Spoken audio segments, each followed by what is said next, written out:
Hello everyone, good morning. তো দেখো সকাল সকাল চলে এসেছি তোমাদের সঙ্গে একটা ডেলি ব্লগ নিয়ে অনেক দিন পরে। তো এখন সকাল 7টা মতো বাজে আর আমি রান্না করছি, কারণ আমাকে 8টার মধ্যে রান্নাটা শেষ করতে হবে, ওই জন্য একটু ব্যস্ততার মাঝেই আছি। সকালবেলাটা মনে হয় একটা যুদ্ধের মধ্যে দিয়ে চলি। যাদের সকালে অফিসে রান্না করতে হয়, সকাল সকাল অফিসে বেরোনোর তাড়া থাকে, তার জন্য রান্না করতে হয়, তো তারাই জানে যে সকালবেলা কতটা ব্যস্ততার মধ্যে দিয়ে কাটে। আরও যেদিন দেরি হয়ে যায় সেদিন তো কোনো কথাই নেই, মনে হয় ভগবান যদি আরও দুটো হাত দিয়ে দিত তাহলে মনে হয় আরও তাড়াতাড়ি কাজগুলো করতে পারতাম। তো দেখো এখানে একদিকে তরকারি বসিয়ে দিয়েছি, আর একদিকে শাক সেদ্ধ করতে বসিয়ে দিয়েছি প্রেশার কুকারে। আর সকালবেলাটা বেশিরভাগ কিছুই আমি প্রেশার কুকারে রান্না করার চেষ্টা করি, যাতে রান্নাটা তাড়াতাড়িও হয়ে যায়।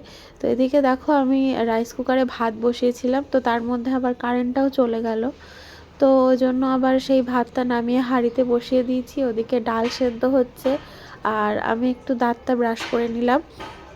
তো সব কিছুই প্রায় কমপ্লিট হয়ে গেছে। তো এখন তোমাদের দাদাভাইকে ভাত খেতে দিয়ে দিয়েছি, আর এই যে ওর দুপুরের টিফিনের জন্য ভাতটা গুছিয়ে দিয়েছি। তো দুপুরের জন্য করেছি ডাল আর ডিম সেদ্ধ, তো সেটাই দিয়ে দিচ্ছি ওকে গুছিয়ে। আমার এদিকে আবার প্রচণ্ড ঠান্ডা লেগেছে, তোমরা আমার গলা শুনেই হয়তো বুঝতে পারছো। তো সকালবেলা অফিসের রান্নার সাথে সাথে আমি একেবারে আমাদের দুপুরের রান্নাটাও করে রাখি, কারণ আমার মেয়ে তো ছোটো। তো এই যে মেয়ের বাবাকে গুছিয়ে দিতে দিতেই মেয়ে ওঠার টাইম হয়ে যায়, তারপরে ওর পিছনেই সময় দিতে দিতে আর সময় হয় না রান্নাঘরে ঢোকার, যে রান্না করার। তো ওই জন্য ওই একই টাইমে একেবারে রান্নাটা কমপ্লিট করে রাখি।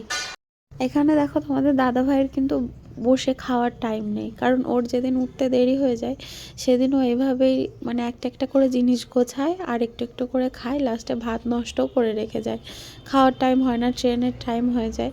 তো এই যে তাড়াহুড়ো করে বেরিয়েও গেল, আর যাওয়ার সময় আমাকে হালকা করে একটু জ্ঞান দিয়ে গেল। যাই হোক, তো আজকে কী কী রান্না করেছি তোমাদের দেখাই। সকালে এই যে ডাল করেছি, আর এটা দুপুরের জন্য শাক করেছি, কুমড়ো শাক। এটা একটু নতুনভাবে করেছি, এতে অল্প করে একটু মুগের ডাল দিয়েছি, দিয়ে মাখো মাখো করে করেছি, আর ডাঁটা আলু দিয়ে বড়ি দিয়ে তরকারি করেছি। আর একটা ডিম সিদ্ধ আছে, ডিম সিদ্ধ তো আমি খাই না, তো ওটা মায়ের জন্য। আর আমার সোনামা তো এখনও ঘুমোচ্ছে, তো ওই জন্য এবার একটু নিজেকে টাইম দিচ্ছি। তো এই যে সকালবেলা একটু লেবু দিয়ে উষ্ণ গরম জল খাই, তো সেটাই খেয়ে নিচ্ছি। তো চলো, টাটা।